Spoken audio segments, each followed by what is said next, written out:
මේ එතකොට මේ සීරුමාරු කරපු වර්ණාවලි මානය අපි මේකට ගන්නකොට මම එදා කිව්වා අර සිද්ධාන්තයේ ලියද්දී අපි ලියාගත්තා අර මතක නම් මෙන්න මේ රූප සටහන නේද මේකේ තියෙන්නේ අර උඩම තියෙන බල්බේ ඉඳලා එන ආලෝක කිරණ හරි මෙතනින් අපි සමාන්තර කදම්බයක් විදිහට පහළට ගන්නවා ඊට පස්සේ ප්‍රිස්මය කියලා ප්‍රිස්මයෙන් කරන්නේ ඒ කදම්බය මෙතන පුතේ ආලෝක කිරණ දෙකක් එහෙම නෙවෙයි තියෙන්නේ හරිද සමහර ළමයින්ට එක ප්‍රශ්නයක් ලා තිබුණා ආලෝක කිරණ දෙකක් නෙවෙයි මේ තියෙන්නේ මේ ආලෝක කදම්බයක් තියෙන්නේ ආලෝක කදම්බයක් කියන එකට තේරෙනවද හරි එතන ආලෝක කිරණ අනන්ත සංඛ්‍යාවක් තියෙනවා පැහැදිලි පුතේ හරි ඒතර ආලෝක කදම්බයක් මේ තියෙන්නේ මේ ආලෝක කදම්බය තමයි මේ ප්‍රිස්මයෙන් කොටස් දෙකකට වෙන් කරන්නේ එතකොට මේ ආලෝක කදම්බයම මම නිරීක්ෂණය කරා නම් මට ආලෝක තීරුවක් අර මම කියවනේ පඩි මේ කියන්නේ පොඩි පටියක් වගේ එකක් නේ පුතේ අපිට පේන්නේ හරි ආලෝක තීරුවක් තමයි පේන්නේ ඒ ආලෝක තීරුව බලා ගන්න තිබුණා බොහොම දීප්තිමත්ව මෙන්න මේ කදම්බයම මම නිරීක්ෂණය කරා නම් ඒක කෙලින් මේ දුරේක්ෂය තියලා. හැබැයි මෙතන ප්‍රිස්මයේ තිබ්බෙකින් වෙන්නේ ඒ කදම්බය කොටස් දෙකකට බෙදෙනවා. එකක් මේ පැත්තට අනික මේ පැත්තට විදියට කොටස් දෙකකට කදම්බය බෙදෙනවා. පැහැදිලි පුතා? හරි. ඒක තමයි සාමාන්‍යයෙන් සිද්ධ වෙන්නේ. එතකොට අපි මෙතනදී මෙන්න මේ කියන්නේ ටෙලස්කෝප් එක නෙමෙයි හරි දුරේ කියන්නේ අර සමාන්තර කදම්බය ග්‍රහණය කරගන්නේ මේ දුරේක්ෂය පාවිච්චි කරන්නේ. එතකොට මෙතනින් අපි කරන්නේ මේක අපිට කරකවන්න පුළුවන්. මම ඉදත් කිව්වා. හරි කරකවලා මෙන්න මෙතන පාඨාංගය ගන්නවා. හරිද? මෙතන පාඨාංගය අරගෙන අපි කියමු නිකමට දැන් එක T1 කියලා. හරිද? T1. ඊට පස්සේ මම මෙතන පාඨාංගයක් ගන්නවා. ඒක T2. හරිද? මේ ටෙලස්කෝප් එකේ පාඨාංගය ගන්නේ අර වෘත්තාකාර වර්ණීය පරිමාණයකින්. පැහැදිලිද? right. සමහර ඔය මේ වර්ණාවලිය මාන තියෙනවා පුතේ පරිමාණ දෙකකින් ගන්න පුළුවන්. ඒ කියන්නේ දැන් මේක නම් ඔය කියන පරිමාණය හරි එකක් අන්තික බිඳුව වෙනකොට පරිමාණය පේන තැන අනිත් පැත්තෙන් හරියටම අංශක 180ක් එහා පැත්තෙන් තවත් පාඨාංකයක් ගන්න පුළුවන් මේකේ. පැහැදිලිද පුතා? මොකද මේක අංශක 360ක්ම තියෙනවානේ. එක තැනක බිඳුව නම් අනිත් පැත්තේ 180ට ආසන්නව පාඨාංකයක් එන තැනක් තියෙනවා. හරියටම අංශක 180කින් ඊගව පාඨාංගය ගන්න පුළුවන්. හරිද? ඒ කියන්නේ එකම පිහිටීමකට හරි එකම පිහිටීමකට කෝණ දෙකක් අපිට මැන ගන්න පුළුවන්. එකක් මෙතන කෝණය අනික ඒකට අංශක 180ක් වැඩි හෝ අඩු කෝණය මැන ගන්න පුළුවන්. හරි? කියව ගන්න පුළුවන්. ඊට පස්සේ මේක මෙතෙන්ට ගෙනාවට පස්සේ අපිට එතනදි ඒ පිහිටීමේදී දැන් මේක මෙහෙම කැරකෙනවනේ පුතේ. මේක මෙහෙම කැරකෙනකොට මෙතෙන්ට එනවා කිසියම් වගයක්. හරි? ඉස්සෙල්ලා අපි හිතමුකෝ නිකම් මං කියන්නේ පුතේ හරි ඉස්සෙල්ලා අපි නිකම් ගන්නේ අංශක 20ව කියමුකෝ ඉස්සෙල්ලා හරිද එහෙනම් මෙතන අංශක 200 වගේ තියෙයි හරි අංශක 180ක් වැඩි අගයක් ඇවිල්ලා තියෙනවා හරිද ඊට පස්සේ අපි නිකන් කියන්නේ ඊගව පිහිටීම අපි නිකම්ට කියමුකෝ මේකට වඩා වෙනස් දැන් මෙතනදී අංශක 20ව නම් හරි මෙතෙන්දි පුතා එන්න ඕනේ ඊට වැඩි අගයක් හරිද සාමාන්‍යයෙන් කියනවා නම් සාමාන්‍ය මේක සමපාද ප්‍රිස්මයක් නම් මෙතෙන්ට වඩා අංශක 120ක් විතර වැඩි අගයක් තමයි එන්න ඕනේ. හරිද? එතකොට 120ක් කියලා කියන්නේ මෙතෙන් එන්න පුළුවන්නේ 120ක් වෙන්නේ 140 විතර අපි නිකන් ගමු හරි. මෙතන 140 වගේක් එන්න පුළුවන් ඊගව අවස්ථාව. ඒ කියන්නේ දුරේක්ෂය මෙතෙන් ගෙනාවට පස්සේ. හරිද? ඊට පස්සේ මේ මෙතෙන්ට එන්න ඕනේ ඊට වඩා 180ක් වැඩි එකක්. එතකොට 140ට 180ක් එකතු කරපුවා කියලා මෙතෙන්ට එන්න ඕනේ. හරි? ඒ කියන්නේ ඒක 180ක් කරාම 0.2යි 3යි 320ක්. හරි. ආන් මේ විදිහට හරි මේකේ සමහර වෙලාවට පාඨාංක දෙක ගන්න පුළුවන් අවස්ථා තියෙනවා. හරි. ඒ පාඨාංක දෙක ගන්න පුළුවන් අවස්ථාවලදී අපි ඒ පාඨාංක දෙකම ගන්නවා.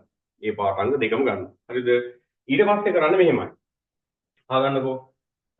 මේක T1 කියලා කියමු. මේක T2 කියලා අපි දැනට පොඩ්ඩක් කියමු. හරි. එතකොට දෙපැත්තෙන් පාඨාංක දෙකක් ගන්න පුළුවන් සාමාන්‍ය වර්ණාවලි මානයක. හරිද? එතකොට මෙතනදී අපි ඔය T1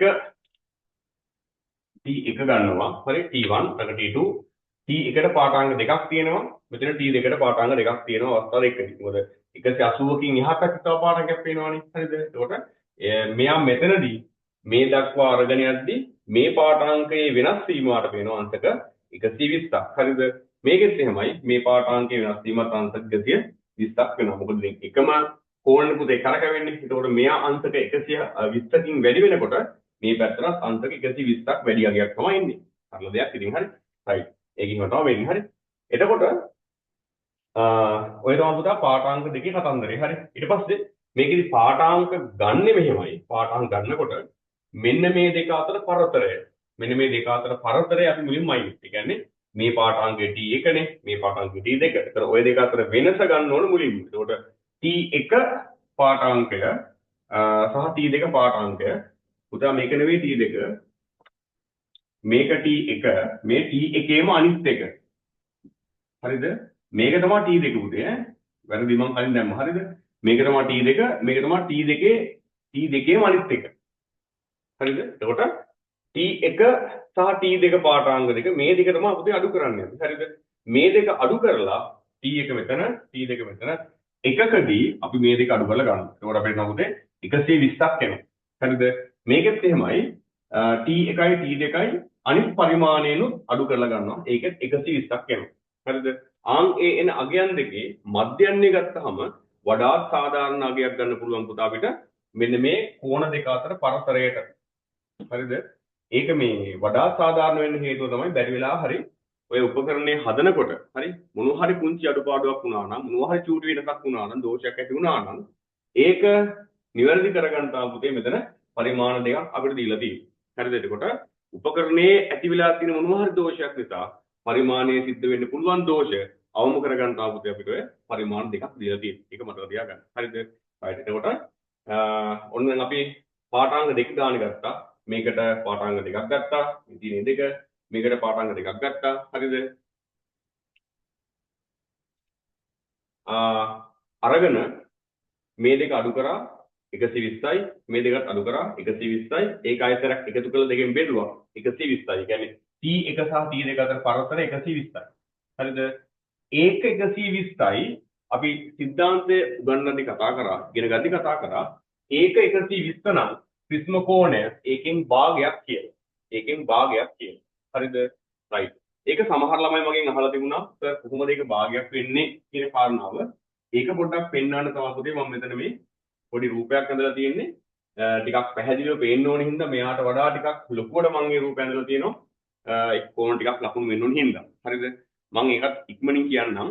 අහගෙන ඉන්න. අපි නිකමට හිතමුකෝ මේ ඇල්ෆා කියලා. මම දාගෙන යන්න පුතේ හරි. මේ ඇල්ෆා. හරි. ඒතකොට මේ හැම කෝණයක් මම ඔයාලට ඉතින් මේකයි මේකයි කියලා කියන්න ඕනේ නැහැනේ. ඔයාලට තේරෙනවනේ හරි. මේක ඇල්ෆා නම් පුතේ මේකත් ඇල්ෆා වෙන්න ඕනේ. හරිද? ඒතකොට මේකේ මෙන්න මෙහෙම හරි කෙලින් ඉරණ යන්නේ නැහැ. එහෙම ගියා නම් ඒකත් ඇල්ෆා වෙන්න ඕන. හේතුව මේකයි ප්‍රතිමුඛයි කියලා අපේ. හරිද?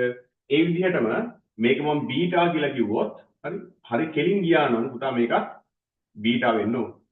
හරිද? මොකද මේක බීටා මේකත් බීටා වෙන්න ඕනේ එහෙනම්. හරි එහෙනම් මේකත් බීටා. කියපු දේ තේරුණා නේද පුතේ? හරි. එතකොට අපි බලන්නකෝ. එහෙනම් ඔයාලට වෙනවා මේක ඇල්ෆා මේක බීටා නම් මෙන්න මේ කෝණය බොහොම සරලව කිව්ව හැකි. ඒ කෝණය සමානයි ඇල්ෆා ධන බීටා. නේද? ඒකත් ඇඳලා පෙන්නන්න ඕනද නෑ නේද? තේරෙනවනේ හරි. මෙතනින් අපි ඕනනම් සමාන්තර රේඛාවක්ම ඇඳලා බලන්න පුළුවන්. හරි. මේක ඇල්ෆා නම් මූත් ඇල්ෆා. මේක බීටා නම් මූත් බීටා. එහෙනම් පුතේ මට කිව්ව හැකි ඔය A කියන කෝණය සමානයි ඇල්ෆා ධන බීටා කියන. හරි නේද? right. ඊට පස්සේ අපි දැන් මයින්නේ පුතේ ඕක නෙවෙයිනේ. අපි මයින්නේ මෙතනින් එන පාඨාංකය. ඒ කියන්නේ මෙහෙම ගියාම සහ මෙහෙම මේ රේඛා දෙක එකට සම්බන්ධ වෙනකොට මෙන්න මේ කෝණය තමයි පුතේ අපි මැනගෙන තියෙන අංශ 120යි කියන්නේ. හරිද? ඒතකොට ඒ කෝණය දිහා පොඩ්ඩක් බලමු අපි හරි. සමහර මේ අහනකො හැමතිස්සෙම මෙන්න මේ මම මේ ඒ හරහා යන්න තියෙන කඩිර මෙයා හරහා යන්න ඕනේ නැහැ පුතේ. හරි. එහෙම වෙන්න ඕනේ නැහැ. මේක එහෙට යන්න පුළුවන් මෙහෙට යන්න පුළුවන්. ඒ නිසා මේ කඩිරම මේක හරහා යනවා කියන දන්නේ පහයි. එහෙම වෙන්නත් පුළුවන්. හැබැයි හැම වෙලාවෙම එහෙම වෙන්නේ නැහැ. හරි. ඒ නිසා මම මේක ඇල්ෆා සහ බීටා කියලා දෙකක් ගත්තේ. ඔයාලට තේරෙනවද කියන එක? හරි. ඒකට මෙන්න මේ විදිහට මට මේකට සමාන්තර රේඛාවක් මෙයා හරහා ඇඳගත්තොත් ඔයාලට පැහැදිලි නේද? මෙයා දෙකක් ඇල්ෆා එහෙනම් මෙයා දෙකක් ඇල්ෆා වෙන්න ඕන. මෙයා දෙකක් බීටා එහෙනම් මෙයා දෙකක් බීටා වෙන්න ඕන. එහෙනම් අර කලින් කියපු විදිහට පුතේ මෙන්න මේ කිරණය සහ මේ කිරණය අතර කෝණික වෙනස ඔයාලට පේනවා දෙකක් ඇල්ෆා සහ දෙකක් බීටා. මෙන්න මේ සම්පූර්ණ කෝණය හරි දෙකක් ඇල්ෆා ධන දෙකක් බීටා. ඒ කියන්නේ පුතා 2a කියන එක ඇල්ෆා ධන බීටා වගේ දෙකක් මෙතන තියෙන්නේ 2a. කියපු දේ තේරෙනව නේද? හරි එහෙනම් අර කලින් කිය විදිහට මෙන්න මේ කෝණ දෙක අතර මේ ආලෝක කිරණ දෙක අතර පරතරය පුතේ මෙයා වගේ දෙගුණයක්. ඒ නිසා තමයි අපි මේ පාඨාංක දෙක අඩු කරලා හරි ඒක නැවත දෙකට බෙදන්නේ. වාට කියපු දේ තේරෙනව නේද? හරි. එහෙම තමයි පුතා අපි යොක් ගන්න. හරි. එහෙම තමයි අපි යොක් ගන්න. මම හිතනවා ඔයාට මම කියපු දේ තේරුණා කියලා. අන්නේ එහෙනම් පොඩ්ඩක් අපි ඉක්මනින් නෝට් එකක් දාගමු. හරි. ගිය සතියේ අන්තිමේට මම හිතන්නේ කතා කරේ අර ප්‍රිස්ම මොකක්ද ප්‍රිස්ම මේසේ මට්ටම් කිරීම නේද? හරි. රයිට්. පහලින් ටක් ගාලා ලියා ගන්න. ඉක්මනින් ලියා ගන්න. හරි. මම අර කලින් කියලා තිනවනේ. මේකේ ඉන්නකොට ගොඩාක් විස්තර හිමින් ලියන්න එපා. ඔයා ඉක්මනින් ලියා ගන්න. පස්සේ ලස්සනට උනා ලියා ගන්න. හරි. ලියන්න.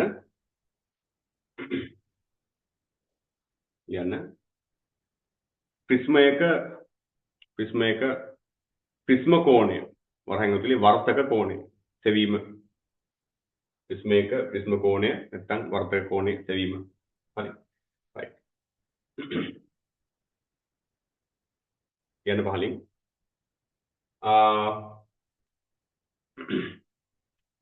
සීරු මාරු කළ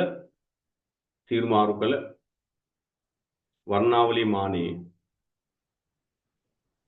ප්‍රිස්ම මේසය මත සීරු මාරු කළ වර්ණාවලී මානයේ ප්‍රිස්ම මේසය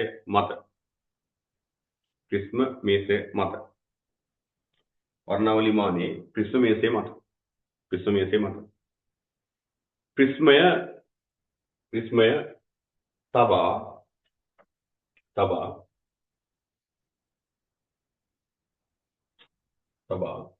රූපේ පරිදි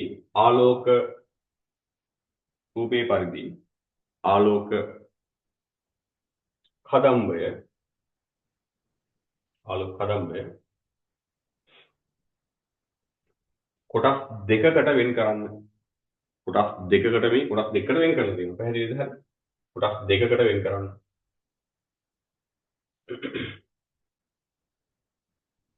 කොටස් දෙකකට වෙන් කරන්න. එම ආලෝක කදම්බ අපි උකට කිරණ කියලා කියනවා. එම ආලෝක කිරණ. හරි. කදම්බේ මේක මහලු කදම්බයක් නේ අපි එහෙම සලකන්නේ නැති නිසා මෙතන ආලෝක කිරණ කියලා කිව්වට වැරද්දක් නැහැ. හරි. එම ආලෝක කදම්බ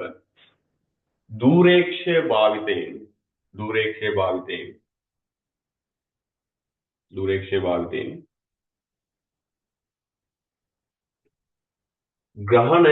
ග්‍රහණය කරනවා කියන්නේ ඒක තියෙන දේ දුරේක්ෂය කියනවා කියන එක. හරි.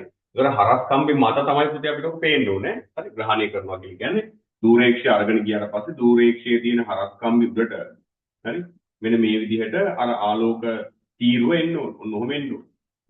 හරි. සමහර ලාවට මෙන්න මෙහෙම ඉවර වෙන බවක් අපිට පේන්නේ නැති වෙන්න පුළුවන්. නමුත් මේක සාමිතිකව එන්න ඕන. හරි. දිගටම හරි එමෙ එන්න ඕන. හරි. ඒක සාමාන්‍ය විදිහ. ග්‍රහණය කර හරි. එම කදම්බ දෙකෙහි පාඨාංක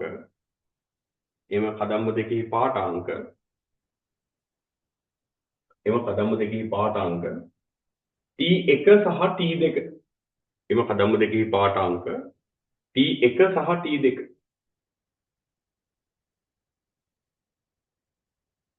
කදම්බ දෙකෙහි පාඨාංක T1 සහ T2 වෘත්තාකාර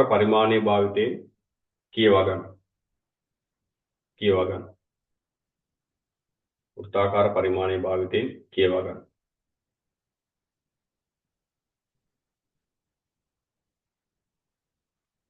වෘත්තාකාර පරිමාණයේ භාවිතයෙන් කියවා ගන්න. right. මේ රූපය ඇඳලා නැහැ පුතේ. ටක් ගාලා ස්කෙච් එකක් ගහ ගන්න උතන. ඉක්මනින් අර අපි සිද්ධාන්තේ නම් ඇඳා. ඒකට කමක් නැහැ. මේක ඉක්මනින් අඳ ගන්න ටක් ගාලා. ඉක්මනින් හරි. විනාඩි ගන්න.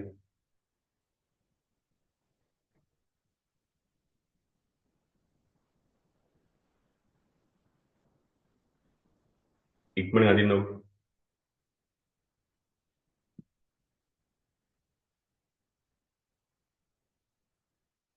මෙන්න මේක මේ රූපය. වාට ඕනෙම නම් අරකට පොඩ්ඩක් කටුට ගහගත්තට කමන්නේ නැහැ. ඒක ඕනෙම නම් මෙන්න මේ ආහාර. ඒක අත්‍යවශ්‍යම නැති නිසා මම ඒක අදින්න කියලා කියන්නේ ඕන කෙනෙක් ඉන්නවනම්. ඒක චුට්ටක් නෝට් එකක් දාලා කමන්නේ ඉක්මනට. right. මම හිතනවා මේක හරි කියලා. හරි නේද? හරි. මේ විදිහට t එක t දෙක ග්‍රහණය කරනවා. හරිද? හරිනේ? පහලින් යන්න. ඉන්පසුව ඉන්පසුව ඉන්පසුව ඉන්පසුව ප්‍රිස්ම කෝණය A නම් A සමානයි t1 ඍණ t2 බෙදීම 2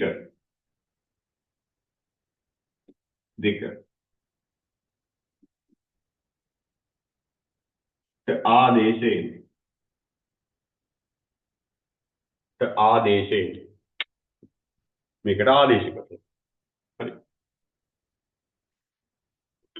ප්‍රිස්ම කෝණය සොයාගත හැකියි. ප්‍රිස්ම කෝණය ගණනය කර හැකියි. ප්‍රිස්ම කෝණය ගණනය කළ හැකියි. ප්‍රිස්ම කෝණය ගණනය කළ හැකියි. ඔය තමයි ඉතින් ඕකේ තියෙන කතන්දරේ පුතේ. හරි. ප්‍රිස්ම කෝණය අපිට හොයන්න පුළුවන්. හරි. right. ඕකේ වැදගත් කරුණු කියලා අපිට නෝට් එකක් දාගමු. ඕක තමයි කතන්දරේ. උතනින් එහාට මුකුත් නැහැ. ප්‍රිස්ම කෝණය හොයන විදිහට. හරි. වැදගත් කරුණු කියලා පොඩි අපි නෝට් එකක් දාගමු උත්තන්ට. හරි. කියන්නේ වැදගත් කරුණු ටිකක් මේක කතා කරන මම ලියා ගන්න. පළවෙනිම කාරණාව තමයි මේකට පුතේ මෙතන පරාවර්තනයක් තියෙන්නේ. හරිද?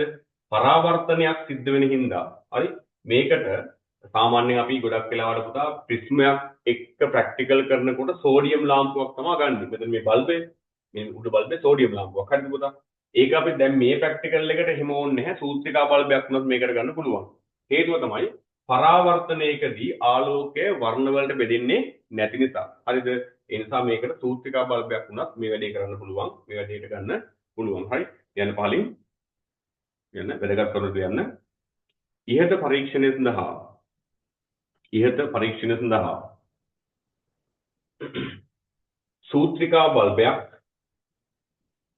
සූත්‍රිකා බල්බයක්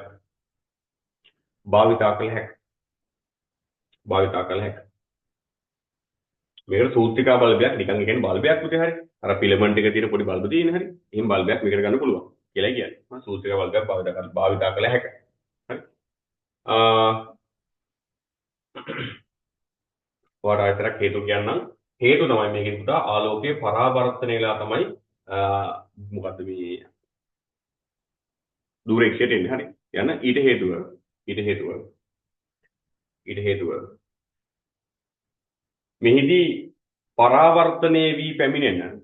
මෙහිදී පරාවර්තනයේ වී පැමිණෙන ආලෝක කදම්බ නිරීක්ෂණය කිරීමයි. මේකෙදි අපි කරන්නේ පරාවර්තනය වෙලා එන කදම්බේ තමයි බලන්න. හරිද? නිරීක්ෂණය කිරීමයි. right. හරිනේ? right. ඊගා පොයින්ට් එක ඉක්මනට යමු. හරි. ඊගා පොයින්ට් එක. පුතේ මෙන්න මේ පෘෂ්ඨය සාමාන්‍යයෙන් අපි කියනවා හැඩි රළු පෘෂ්ඨයක් කියලා. හැඩි රළු. ඒ කියන්නේ මෙයා රළුයි. රළු කියන එකේ තේරුම පුතේ බැරි වෙලා හරි හිතන්න මේ දුරේක්ෂය මෙහෙම අරගෙන එනකොට හරි මෙතනින් ඇතුළට ආපු කිරණයකුත් මෙහෙම අපිට එන්න පුළුවන් නේ පුතේ නේද? මේක අස්සට එන කිරණය මේ පරාවර්තන කිරණය පුතේ හරි. වර්තනය වෙන කිරණය මේක හරහා එන්න පුළුවන් නේ. පැහැදිලි කියන දේ හරි. එහෙම එන කිරණ වලින් ඇති වෙන බාධාව නැති කරගන්න අපි මෙන්න මේ පෘෂ්ඨය හැඩි රළු පෘෂ්ඨයක් සහිත ප්‍රිස්මයක් භාවිතා කරනවා. එහෙම නැත්නම් අපි ගාව එහෙම හැඩි රළු පෘෂ්ඨයක් තියෙන ප්‍රිස්ම නැත්නම් අපිට පුළුවන් මෙයාව කළු කඩදාසියකින් ආවරණය කරන්න. හරි. මෙන්න මේ පෘෂ්ඨය කළු කඩදාසියකින් අලවන්න. කළු කඩදාසියකින් මේකේ ඇලෙවුණම වැඩේ හරි. කියපු දේ පැහැදිලි පුතා. යන්න පහලින් යන්න ආලෝක කිරණ වර්තනය වීම වැළැක්වීමට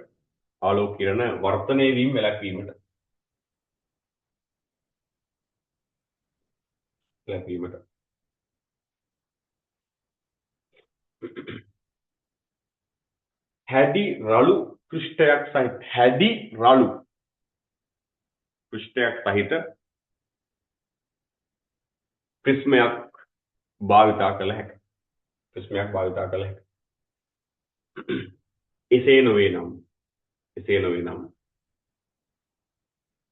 එසේ නොවේ නම්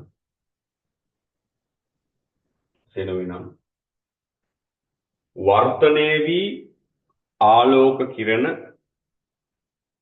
නිර්ගමනය වන පෘෂ්ඨයෙහි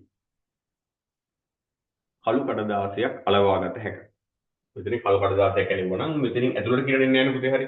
අපිට ග්‍රහණය වෙන්නේ මෙතනින් පරාවර්තනය වෙලා කියන දේ විතරයි. නේද? හරි. ඔය වැදගත් කාරණාවක්. ඊට පස්සේ ඔන්න ඒක කතන්දර එතන හරි. තව තියෙනවා අර මේ මොකද අර කිව්වේ අර වර්ණාවලිමානේ 180ක් දෙපැත්තෙන් පාඨාංග දෙක දෙක ගන්න පුළුවන් කියලා. එකක් ටක් ගාලා නෝට් එකක් දාගමු. ලියන්න. ඇතැම් වර්ණාවලි මානවල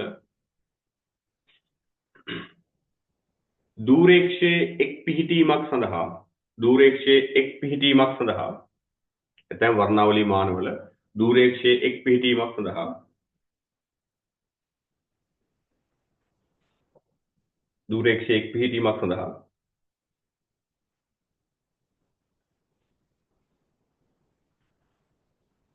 වෘත්තාකාර පරිමාණයේ පාඨාංක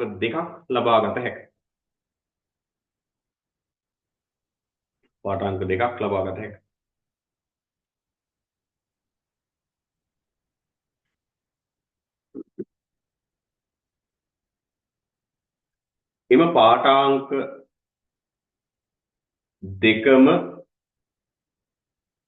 එම පාඨාංක දෙකම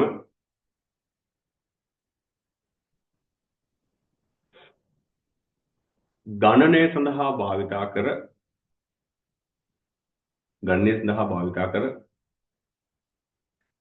මධ්‍යන්න ගැනීමෙන්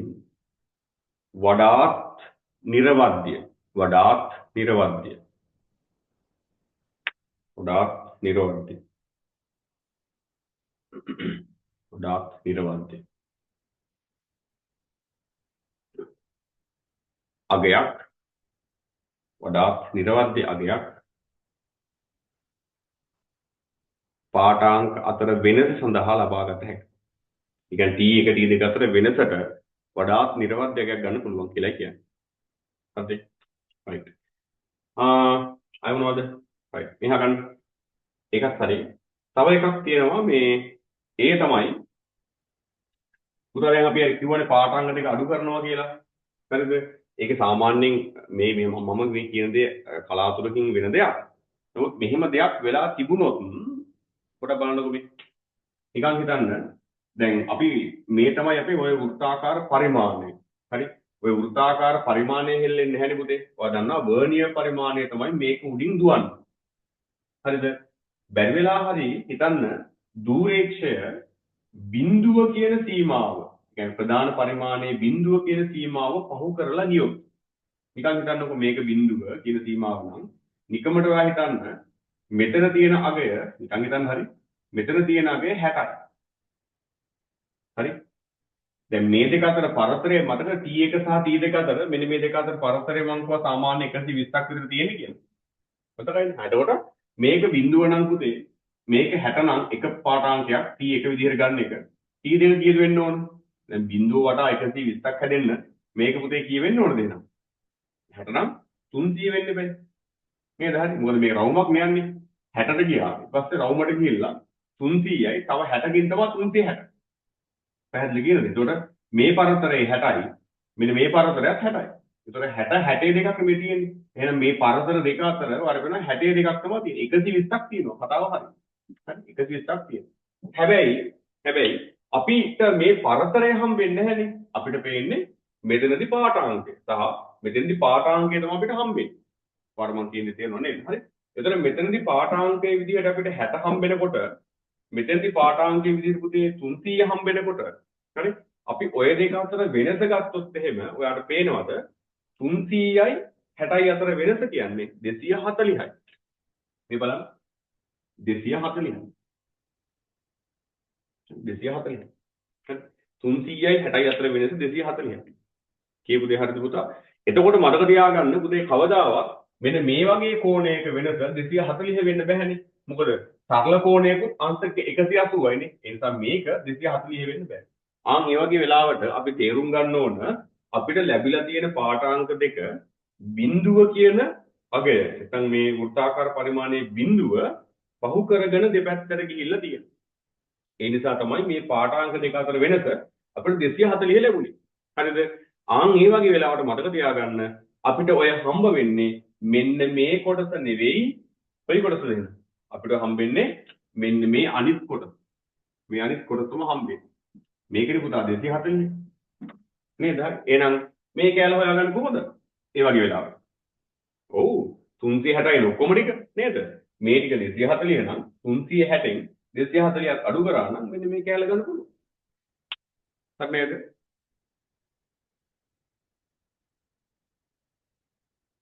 මම හිතනවා කියපු දේ පැහැදිලි කියලා. හරිනේ? right. හරි. එතකොට මේක 360යි සම්පූර්ණ කැල මේක 240යි. ඒ නිසා 240න් 360න් 240ක් අඩු කරා නම් මෙන්න මේ කොටස ගන්න පුළුවන්. එහෙනම් මතක තියාගන්න. ඔයා මොකද කරන්න ඕන? බිඳුව හරහා යන වෙලාවක ඔයාට හම්බ වෙන්නේ මෙතන පාඨාංකයේ සහ මෙතන පාඨාංකයේ විදිහට පුතේ අඩු කරාම 180ට වඩා වැඩි උත්තරයක් එන පිළිතුරක්. ගොඩක් වෙලාවට දැන් හම්බෙන්නේ ඔයාට ඔය 240 වගේ උත්තරයක් තමයි. හරිද?